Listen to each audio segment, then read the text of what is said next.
Like any legitimate video essay on Millennium Mambo, it has to start with this iconic dreamlike introduction sequence. I mean literally, you have to. If you don't, the director, Hou Hsiao-hsien, personally visits you in the darkest hours of the night and serenades you with his hit pop song until you squeeze it into your video.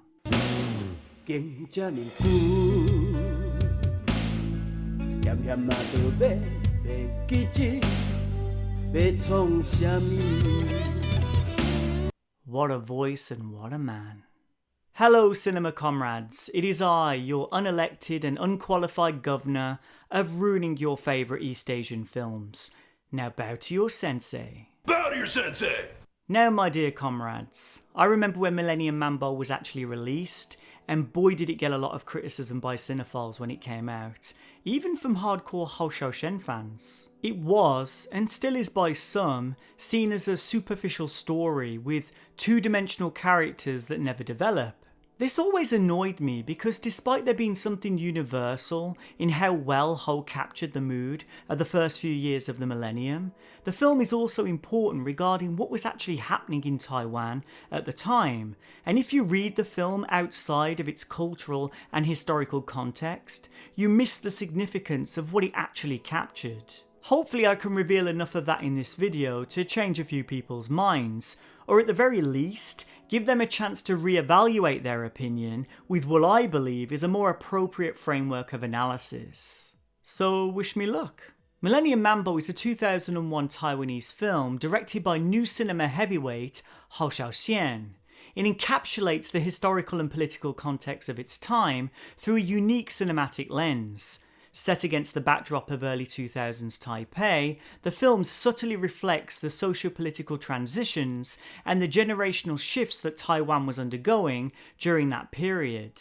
The film follows the fragmented and unchronological journey of Vicky, played by Shu Qi, a young woman navigating her unbridled relationships, personal aspirations, and the vibrant nightlife of early 2000s Taipei, reflecting both her internal struggles and the broader societal changes of the time. The film's narrative is intertwined with the tumultuous political climate of Taiwan. At the turn of the millennium, Taiwan was undergoing significant changes in its political landscape.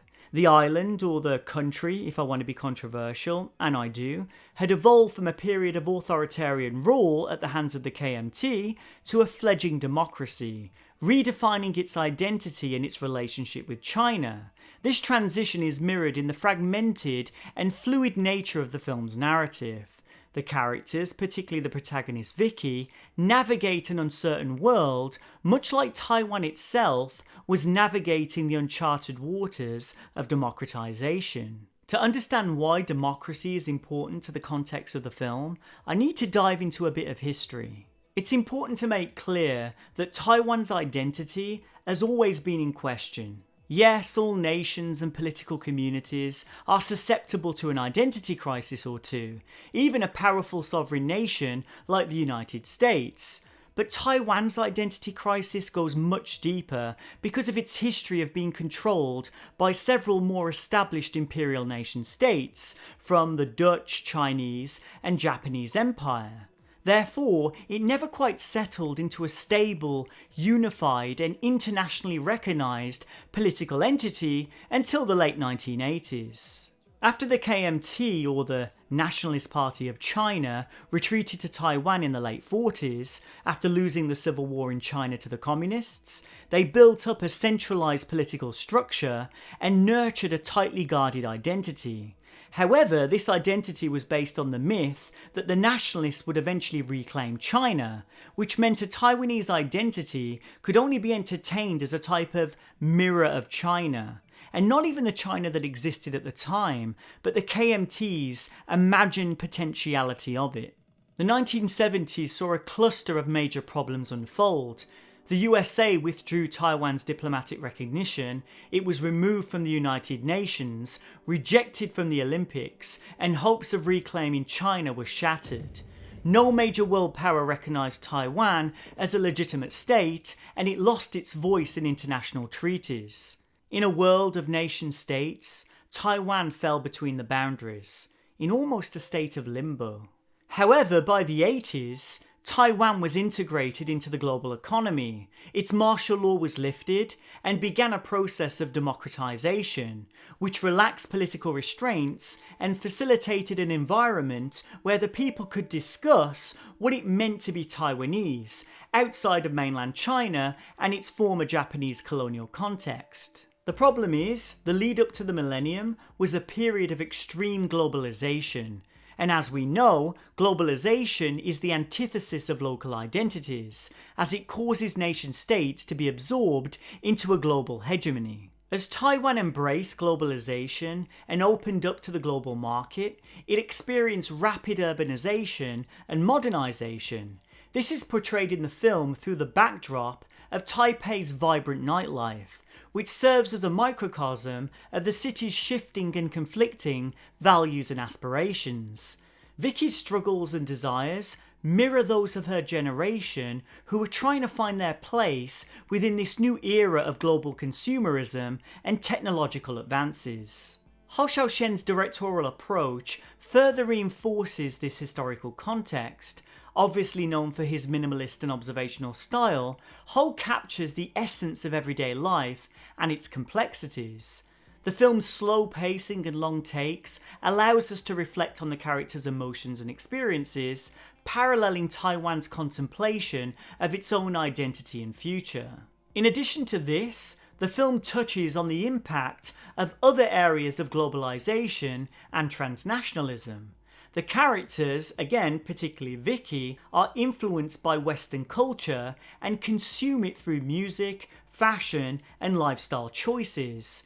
This reflects Taiwan's increasing integration into the global cultural landscape and its emergence as a participant in the international arena, despite its unique identity being saturated as a result. Many of you might remember leading up to the millennium, if you're old enough anyway, there was this type of globalist millennium promise we were meant to look forward to. The millennium was framed as capitalism's second coming, which was going to provide the whole world with digital technology, liberal markets, civil society, flows of capital, and universal prosperity. This global appeal for the turn of the year 2000 was facilitated by global capitalist expansion and the growing popularity of neoliberal discourse. It projected what's been referred to as a carnival of commons, where everyone around the world will share the prosperous pie of economic development.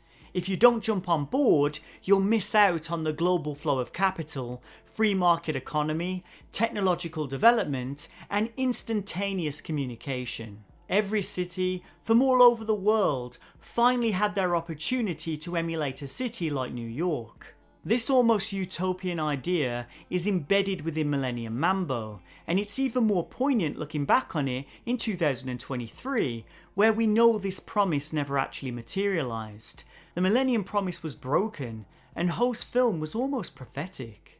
So in essence, Millennium Mambo encapsulates the historical and political dynamics of Taiwan during the early 2000s. Through its fragmented narrative, the film mirrors the uncertainties of the times, whilst the characters' struggles and aspirations symbolise the broader societal changes.